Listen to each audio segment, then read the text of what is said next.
The sky turned dark on a Tuesday morning. Not dark like clouds or rain, but dark like something huge was blocking the sun.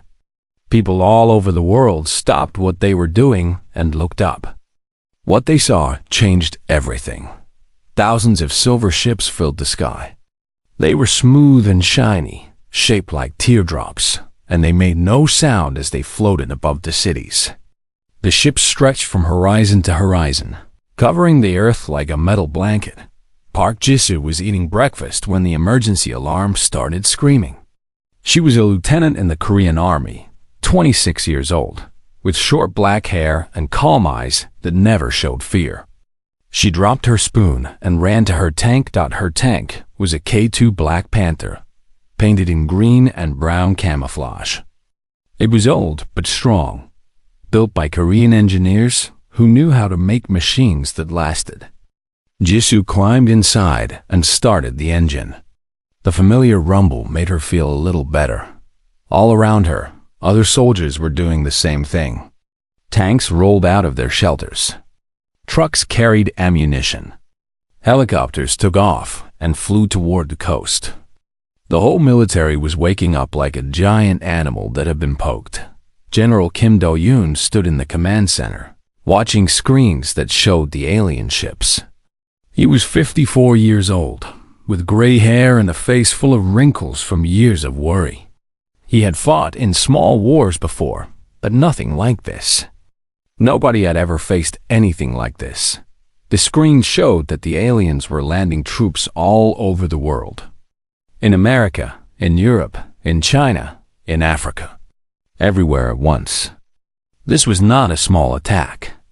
This was an invasion. A message came through on all radio channels, all television stations, all phones and computers. The message was in every language, translated perfectly. A deep voice spoke words that made Kim's blood run cold. Creatures of Earth, we are the Valoran Empire. We have conquered 1,000 worlds across the galaxy. Your planet is now ours. We have seen your weapons. We have seen your tanks and planes and ships. They are toys. They are nothing. Our shields stop all energy weapons. Our armor stops all missiles. You cannot hurt us. You cannot win. Surrender now, and some of you will live as our servants. Fight us, and you will all die. You have 1 hour to decide. The message ended. Silence filled the command center. Every officer looked at General Kim, waiting for him to speak. Kim thought about his daughter, who was a teacher in Bizen. He thought about his wife, who was probably watching the news right now with tears in her eyes. He thought about all the people in Korea, in the world, who were scared and confused.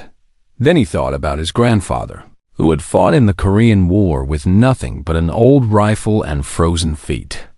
His grandfather had faced impossible enemies before. He had never surrendered. Kim picked up the radio and spoke to all Korean forces. This is General Kim. All units will take defensive positions. We will not surrender. We will fight. Similar orders went out from commanders in every country. America, Russia, China, Germany, Japan, Brazil. Every nation made the same choice. Humanity would not bow. Lieutenant Park Jisoo heard the general's order through her radio. She felt fear in her stomach, but she pushed it down. She had trained for war her whole adult life. Now war had come. Her tank rolled into position on a hill overlooking a wide valley. Other tanks lined up beside her.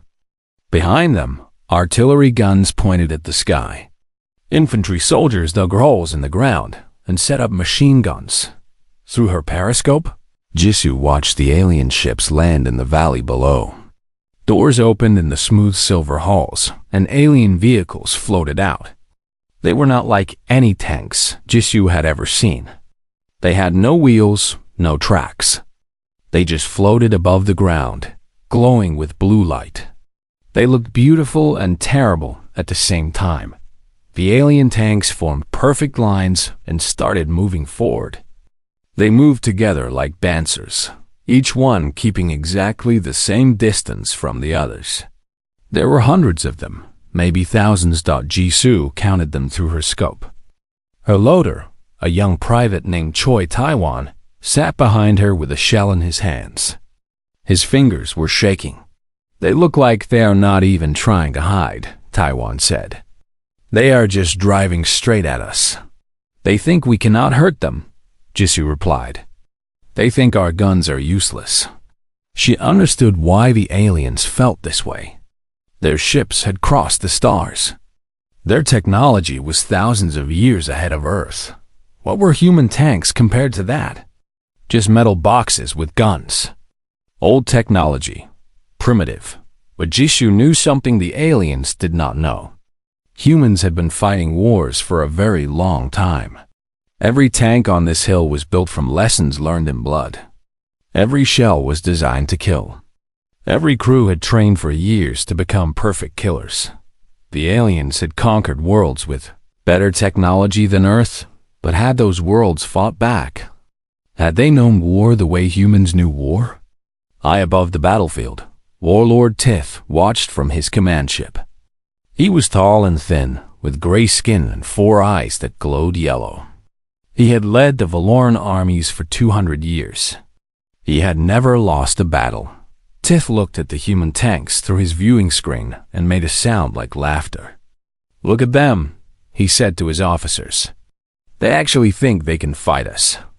Their vehicles burn dead plants for fuel. They shoot metal rocks from tubes. How primitive. How sad." His officers laughed with him. This would not be a battle. This would be a cleaning. They would wipe away the humans like dust and claim this blue planet for the Empire. Tith opened a channel to the human defenders. "You have chosen to die. Very well. Watch now as we show you what real weapons can do." The Valoran hover tanks powered up their plasma cannons. Blue light gathered at the tips of their guns. Energy shields shimmered around them like soap bubbles made of light. General Kim watched from his command center. His hand tightened on the edge of the table. Around him, officers held their breath. Lieutenant Jisoo put her eye to her targeting scope. Her finger rested on the trigger. Her heart beat steady and slow. The aliens were about to learn something important.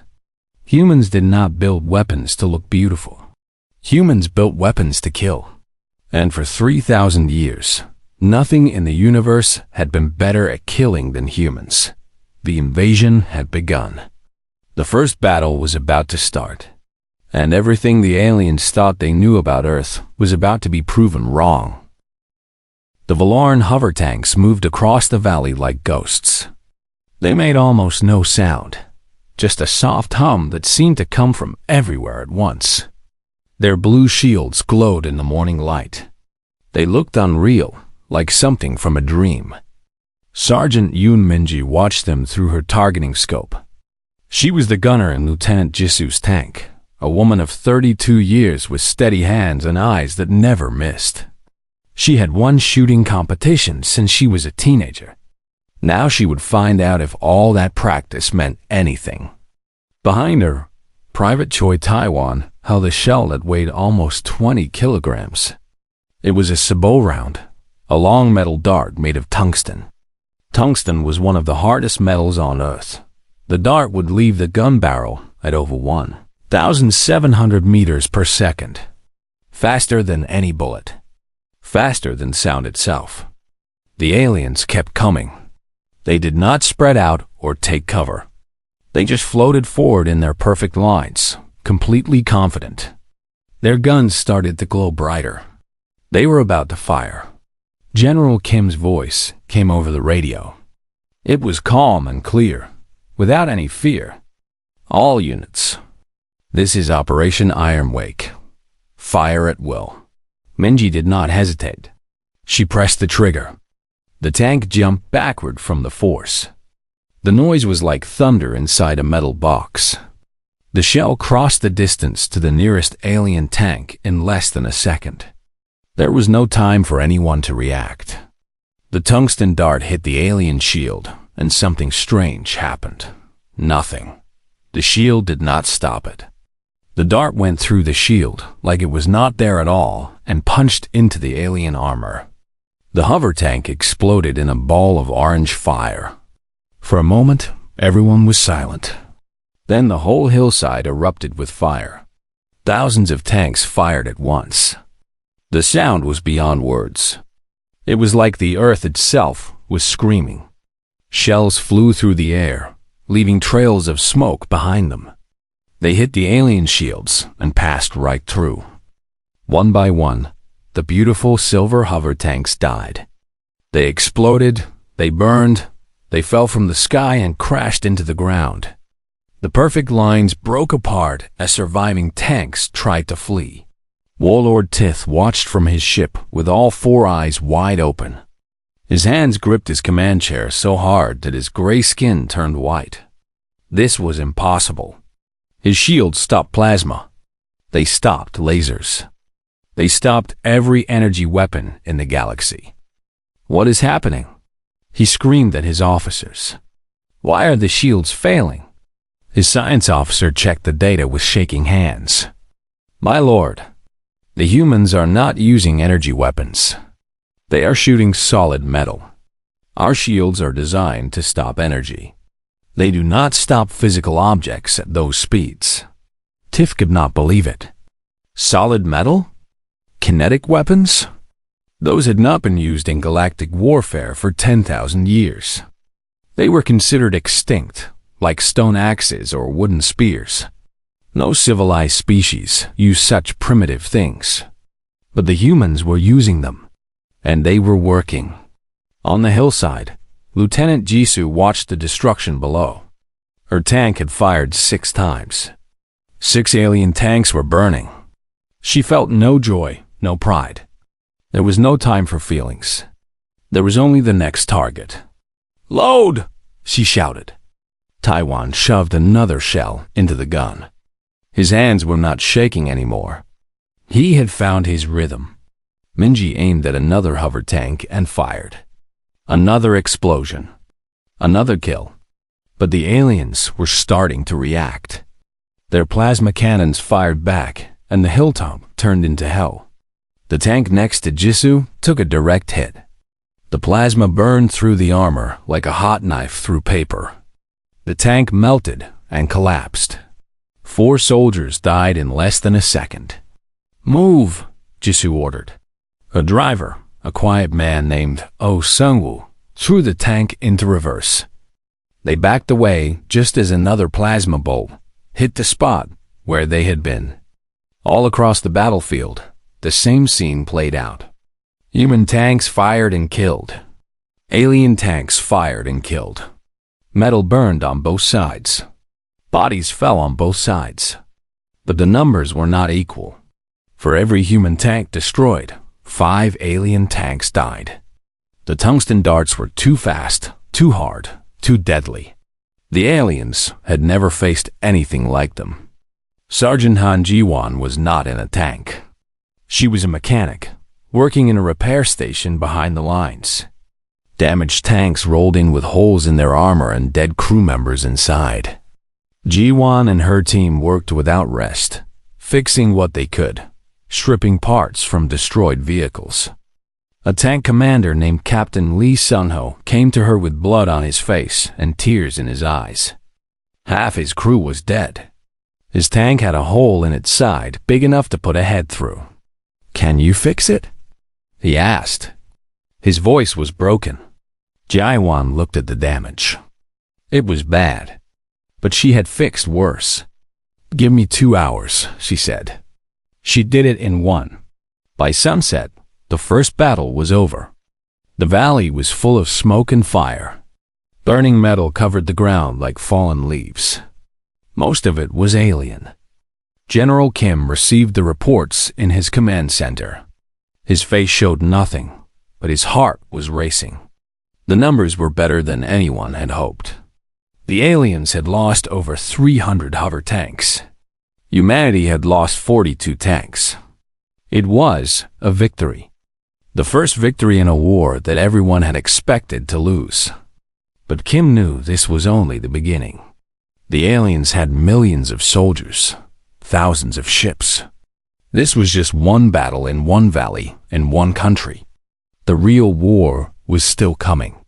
Warlord Tith sat alone in his command room, staring at the reports. 300 tanks lost. 300 crews dead. All because of metal darts fired from primitive tubes. He felt something he had not felt in 200 years of conquest. He felt doubt. But he was a Valoran warlord. He had not conquered an empire by giving up after one defeat. The humans had surprised him today. Tomorrow he would surprise them. "Call my engineers," he said to his officers. "Tell them to study the human weapons. I want our shields modified by morning. These metal darts will not work twice." The aliens were learning. They would adapt. They would find ways to stop the human shells. But what Tith did not understand yet was that adaptation was what humans did best. They had been adapting for millions of years. They had survived ice ages and famines and plagues. They had turned wolves into dogs and rocks into tools. They had crawled out of caves and reached for the stars. If the aliens adapted, humans would adapt faster. Lieutenant Jisoo climbed out of her tank as the sun went down. Her body ached. Her ears rang. She smelled like smoke and gunpowder. Sergeant Minji stood beside her, looking at the burning valley below. "We won," Minji said. "I did not think we would win." Jisoo shook her head. "We did not win. We survived. There is a difference." She looked up at the sky, where the alien ships still floated like angry stars. Tomorrow there would be more fighting. Tomorrow more people would die. But today, humanity had shown the galaxy something important. They had shown that Earth would not go quietly. They had shown that human weapons, primitive as they looked, could kill. The aliens had mocked their tanks. Now those tanks were covered in alien blood. This was only the beginning. 3 days after the first battle, the aliens came back. But this time, everything was different. Lieutenant Park Jisoo watched through her scope as the new wave of hover tanks approached. They looked the same as before, silver and smooth and floating on blue light. But when Sergeant Minji fired the first shot, something terrible happened. The tungsten dart hit the alien shield and stopped. It did not pass through. It just stopped in midair and fell to the ground like a dead bird. "No," Minji whispered. No. All along the defensive line, the same thing happened. Shells that had been unstoppable 3 days ago now bounced off alien shields like pebbles thrown at a wall. The aliens had learned. They had changed their shields. The Valoran counterattack was brutal. Plasma fire swept across the human positions like a burning wind. Tanks exploded. Soldiers screamed. The line broke. Captain Lee Sunho, the tank commander whose vehicle Sergeant Jiwon had repaired, died in the first minute. His tank took 3 plasma bolts and turned into a coffin of melted metal. There was nothing left to bury. General Kim watched the disaster unfold on his screens. His heart felt like stone in his chest. This was what he had feared. The aliens were too smart, too fast. They had closed the gap that human weapons had opened. "Fall back," he ordered. "All units, fall back to secondary positions." The retreat was chaos. Tanks drove through smoke and fire, trying to escape the alien onslaught. Many did not make it. The roads became graveyards of burning vehicles. Jisoo drove her tank through hell. Around her, friends died. She heard their last screams over the radio. She wanted to stop, to help, to do something. But there was nothing to do except survive. By evening, humanity had lost over 200 tanks. The aliens had lost only 12. The numbers had reversed. The war was turning against Earth. In a bunker deep underground, Dr. Baek Yuna worked without sleep. She was a physicist, 35 years old. with glasses that she kept pushing up her nose and hair that she never remembered to comb. Before the invasion, she had studied particle physics at a university. Now she studied alien shields. The military had captured a damaged Valoran hover tank in the first battle. Yuna had spent 3 days taking it apart piece by piece, trying to understand how the shields worked. The shield is not solid, she explained to the generals who came to her bunker. It is energy that vibrates at a certain frequency, like a sound wave, but made of light. When something hits it, the shield pushes back with equal force. General Kim leaned forward. But our shells went through before. Yuna nodded. Because the shields were set to stop energy weapons. Plasma, lasers, things that move at the speed of light. Our shells are slower, but they are solid. The shields did not know how to stop them. But now the aliens have changed the frequency. They have added a new setting that stops solid objects too. So we are finished, one of the generals said. His voice was empty. No. Yuna pushed her glasses up. Her eyes were bright with something that looked like hope. The shields can stop energy weapons or kinetic weapons. But they cannot stop both at the same time. The frequency has to be set to one or the other. If we hit them with both at once, the shield has to choose. And while it is choosing, there is a gap. A tiny gap, but enough. Kim understood immediately. We need to combine our weapons. Hit them with heat and metal together. Yuna smiled for the first time in days. Exactly. A shell that is both kinetic and thermal. The shield cannot stop it because it is two things at once. The orders went out within the hour. Every mechanic, every engineer, every factory worker on Earth received the same message. Build combination weapons. Build them fast. Sergeant Han Ji-won read the technical plans with tired eyes. She had not slept in 2 days. Her hands were burned and cut from working on damaged tanks. But when she saw what the scientist wanted, she felt energy return to her body. It is not pretty, she said to her team. But we can do it. They worked through the night. They took tungsten shells and wrapped them in thermite, a chemical that burned hotter than the surface of the sun. They welded thermal lances to the front of tanks, crude tubes that shot jets of burning metal. The work was hard and dangerous. 2 mechanics died when a thermite shell exploded early. Others were burned so badly that they could not continue. But the survivors kept working. There was no choice. In 48 hours, the first modified tanks rolled out of the repair stations. They looked ugly, covered in welded tubes and strange bulges. They looked like monsters made of scrap metal, but they worked. Lieutenant Jisoo received one of the new thermal lances for her tank. She looked at the ugly tube bolted to her turret and laughed. It was the first time she had laughed since the invasion began. It looks like something a child would build, Taiwan said. Maybe, Jisoo replied. But if it kills aliens, I do not care how it looks. The next battle came 2 days later. The aliens attacked again, confident in their improved shields. They expected the same easy victory as before. They were wrong. Jisoo fired her first combination shell at a hover tank. The thermite coating hit the shield and exploded into white-hot fire. For just a moment, the shield flickered. And in that moment, the tungsten dart passed through. The hover tank died in a ball of flame. All along the line, the same thing happened. The ugly human tanks with their crude modifications tore through the alien formations. The shields that had been invincible yesterday were useless today. Warlord Tith watched another defeat unfold.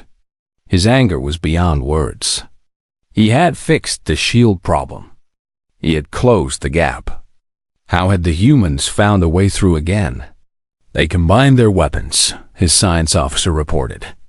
They are hitting us with thermal and kinetic force at the same time. Our shields cannot process both simultaneously. Tith smashed his fist against his command chair. Then give me shields that can. My lord, that would require completely redesigning the shield generators. It would take weeks, maybe months. The warlord stared at the screen showing his dying army. The humans had adapted faster than his engineers. They had found a solution in 2 days that would take his people weeks to counter. For the first time, Tith felt something cold in his stomach. It was not fear. Not yet. But it was close. On the battlefield, Jisoo watched another alien tank explode. Her thermal lance was almost empty. Her gun barrel was hot enough to glow. But she was alive, and the enemy was dying. Minji turned to look at her commander. There was blood on her face from a cut she did not remember getting. How did we do this? She asked. How did we catch up so fast? Jisoo thought about all the mechanics who had worked without sleep. The scientists who had taken apart alien technology with their bare hands. The factory workers who had built new weapons in days instead of months. Because this is what we do, she said. We adapt. We change. We find a way. It is what humans have always done. The aliens had better technology. They had bigger ships and stronger weapons and shields that could stop almost anything. But humans had something the aliens did not have. 3 million years of evolution. 3,000 years of warfare. A history written in blood and survival. When the aliens changed, humans changed faster, and the war was far from over. 3 weeks into the invasion, Warlord Tith stood in his command ship and looked at a map of Earth. Red marks showed Valoran victories. Blue marks showed human resistance.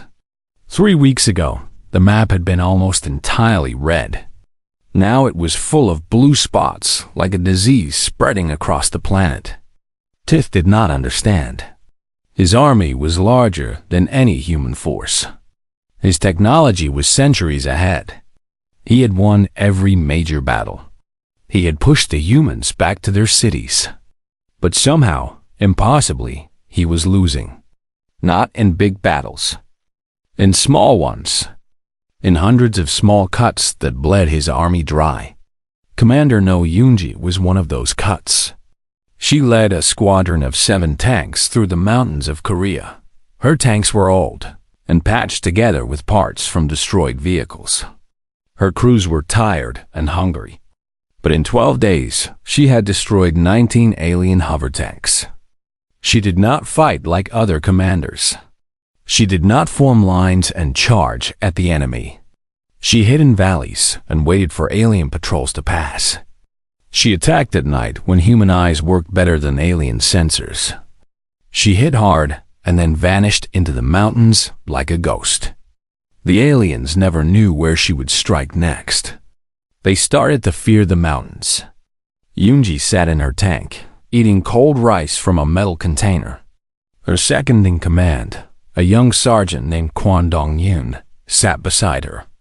The aliens have sent another patrol into the valley, Dong-yoon said. 4 hover tanks. Yoonji smiled. It was not a nice smile. Then we will give them a welcome. Her tanks moved through the darkness like shadows. They knew every rock, every tree, every hiding place in these mountains. This was their home. The aliens were just visitors. The ambush was quick and brutal. Yoonji's tanks fired from 3 directions at once. The aliens tried to fight back, but they did not know where the shots were coming from. In less than 2 minutes, all 4 hover tanks were burning. Yoonji watched the flames and felt nothing. 3 weeks ago, she would have felt guilty about killing. Now she just felt tired. Mark the kills, she told Dong-yoon. And then we move. They will send more. They always sent more. And Yoonji always made them pay. Far to the west, similar stories played out. In the forest of Germany, a tank commander named Fisher led raids against alien supply lines. In the deserts of America, tank crews buried their vehicles in sand and waited for enemies to drive past.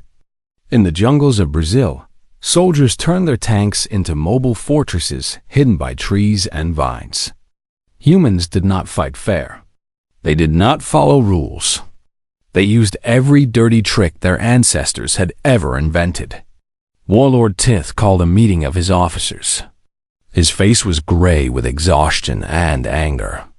"Explain to me," he said quietly, "how we are losing to primitives." His tactical officer pulled up data on a screen. "My lord, the humans are using what they call guerrilla tactics. They do not face us in open battle. They hide, they ambush. They strike and then retreat. They make every kilometer of ground cost us blood. Then burn the ground," Tith growled. "Use orbital bombardment. Turn their hiding places into ash. We tried, my lord, but they move too fast. By the time our ships fire, they're already somewhere else." And the officer hesitated. "Speak.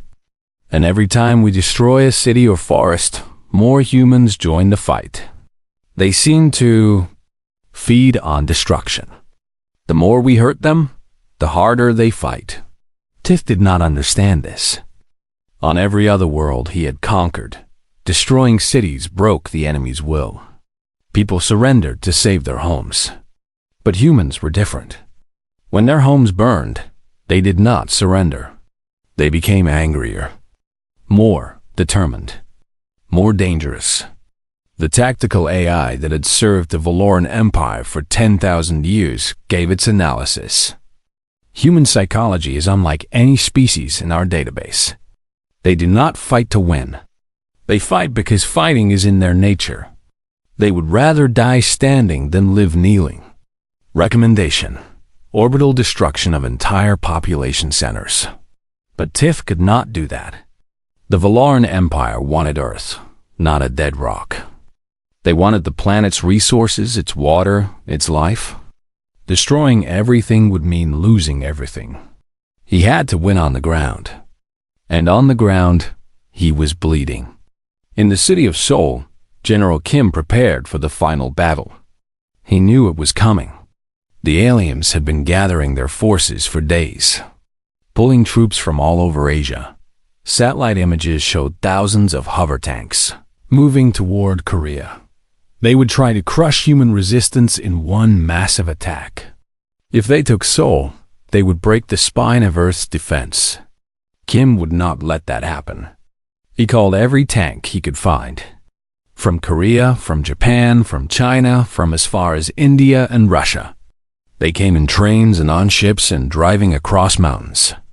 12,000 tanks from 40 nations, all gathering in one place. It was the largest armored force in human history.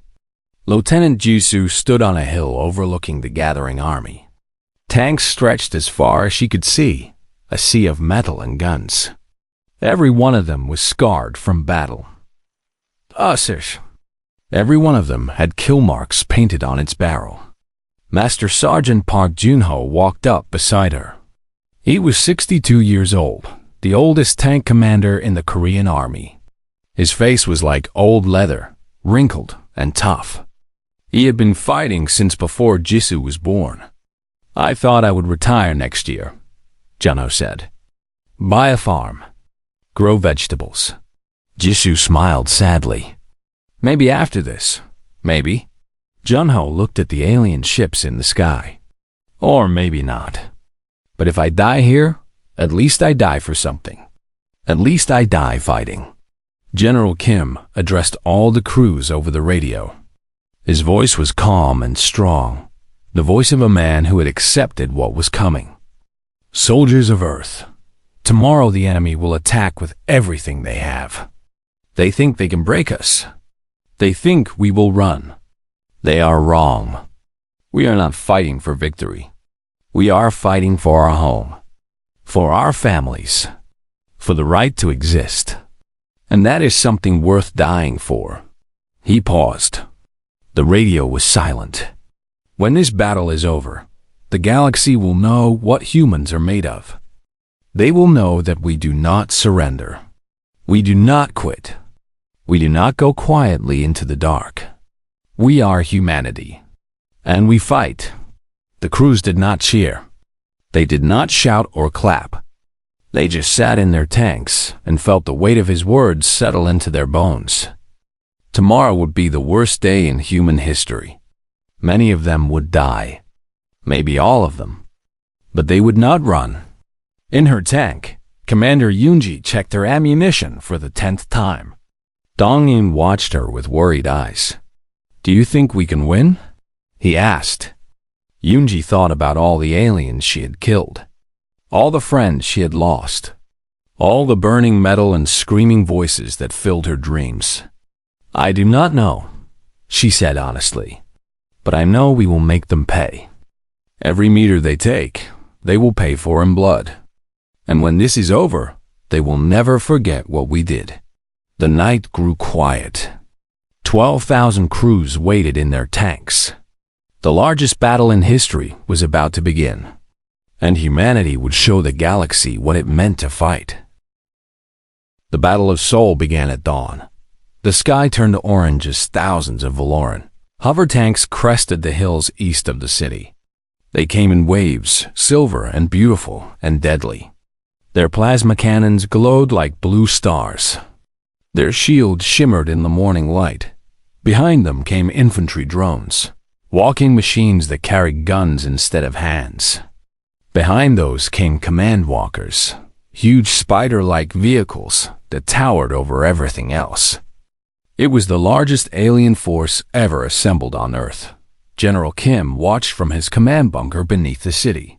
His face showed no expression, but his hands were shaking. "All units," he said into the radio. "Hold the line." 12,000 tanks opened fire. The sound was beyond anything anyone had ever heard. It was not thunder. It was not an earthquake. It was the voice of humanity screaming at the sky. Shells flew in thick streams, trailing smoke and fire. Thermal lances sprayed white-hot metal across the battlefield. The alien advance slowed. Hover tanks exploded. Infantry drones fell like broken toys. But the Valorans kept coming. They had too many vehicles, too many soldiers. For everyone that died, 2 more took its place. The human line began to crack. Corporal Shin Hana was 19 years old, the youngest tank driver in her battalion. She had joined the army only 6 months ago. She had never expected to fight in a real war. Her tank was old, held together by welding and tape. Its engine made strange sounds. Its armor had holes patched with scrap metal. But it still moved, and its guns still worked. A Valoran command walker appeared in front of her position. It was huge, bigger than a building, walking on 8 mechanical legs. Its guns pointed at a group of human tanks trapped in a valley below. If it fired, they would all die. "I see it," her commander said over the radio. "We cannot get a shot. The angle is wrong." Hannah looked at the walker. She looked at the tanks below. She looked at her own damaged vehicle. Then she made a choice. "Tell my mother I love her," she said into the radio. She pushed her tank forward. The engine screamed. The treads bit into the ground. She drove straight at the walker's legs. Her commander shouted her name. She did not answer. The walker saw her coming. It turned its guns toward her. Plasma bolts flew past, missing by centimeters. But Hannah did not slow down. She hit the walker's front leg at full speed. Her tank crumpled like paper. Metal screamed against metal. And in that moment, she triggered her remaining ammunition. The explosion was blinding. The walker's leg shattered. The huge machine fell forward, crashing into the ground with a sound like the end of the world. Corporal Shin Hana died instantly. She was 19 years old, but the tanks in the valley survived. And they killed 20 more alien vehicles before the battle was over. On the western flank, Master Sergeant Park Junho fought the longest battle of his life. His position was a bridge over a river. If the aliens crossed it, they would be able to attack the city from behind. General Kim ordered him to hold for 1 hour. He held for 6. Wave after wave of alien forces attacked the bridge. Junho's tank was hit so many times that it barely looked like a tank anymore. His crew was wounded. His ammunition was almost gone, but he did not move. "You shall not pass," he said quietly, firing another shell at another enemy. It was something his grandfather had told him once, from an old story about a wizard and a bridge. When reinforcements finally arrived, they found Junho's tank still on the bridge. There were 40 destroyed hover tanks around it. The old sergeant was unconscious from blood loss, but alive. In the center of the battle, Commander No Yunji led her mountain fighters into the heart of the alien formation. They had come down from the hills to join the fight. "Find their command vehicles," she ordered. "Cut off the head, and the body dies." Her 7 tanks pushed through the chaos like wolves hunting prey. They ignored the regular hover tanks. They ignored the infantry drones. They had one target, Warlord Teth's mobile command center. It was a huge vehicle, floating above the battlefield on powerful engines. From it, Tith directed his entire army. If it fell, the alien attack would collapse.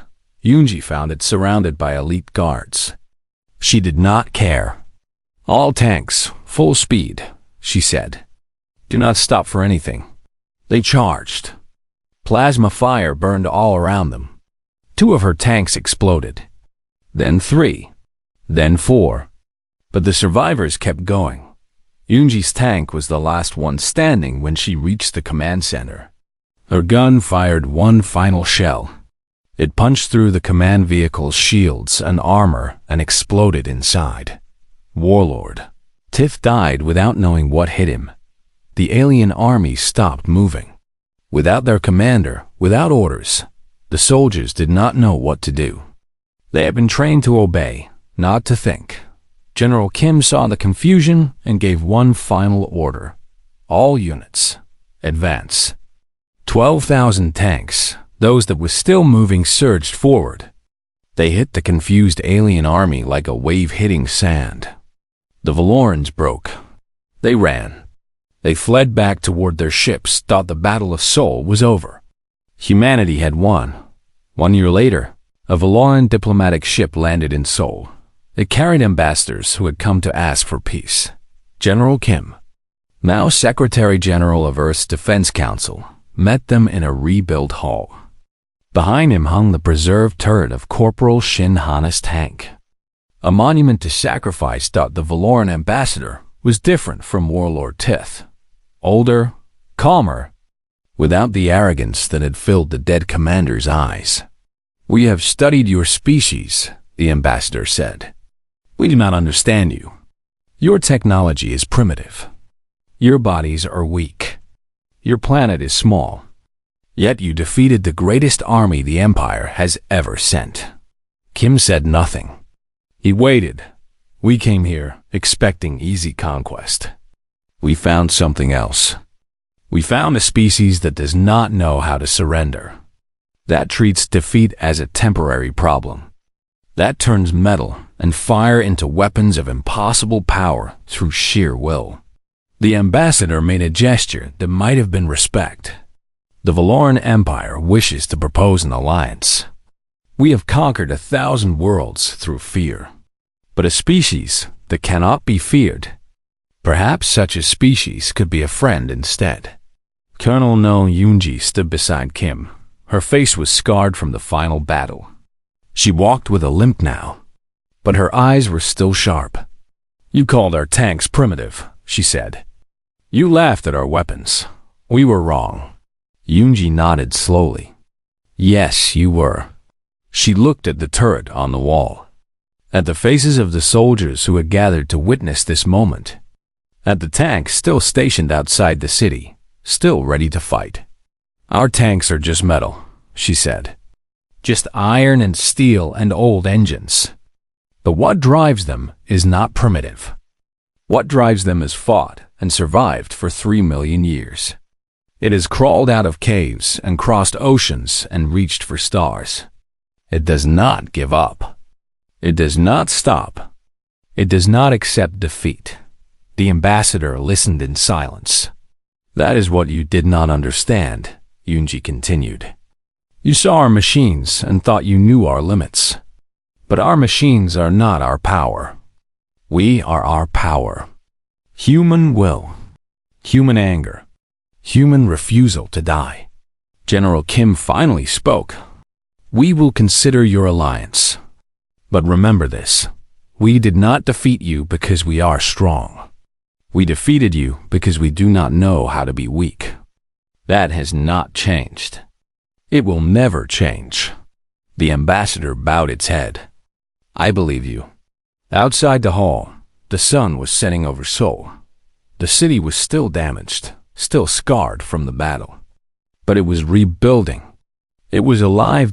Sergeant Yoon Minji stood beside Lieutenant Park Jisoo, watching the diplomatic ship rise back into the sky. Do you think they will keep the peace? Minji asked. Jisoo thought about all the battles she had fought, all the friends she had lost, all the alien tanks she had destroyed with shells and fire and desperate courage. Maybe, she said. Maybe not. But if they come back, we will be ready. She patted the armor of her tank. It was covered in scars and patches and burn marks. It was ugly and old and primitive. It was perfect. We will always be ready. The stars came out over Seoul. Somewhere up there, among those distant lights, the Valoran Empire was learning a new word. The word was humanity, and they would never forget what it meant.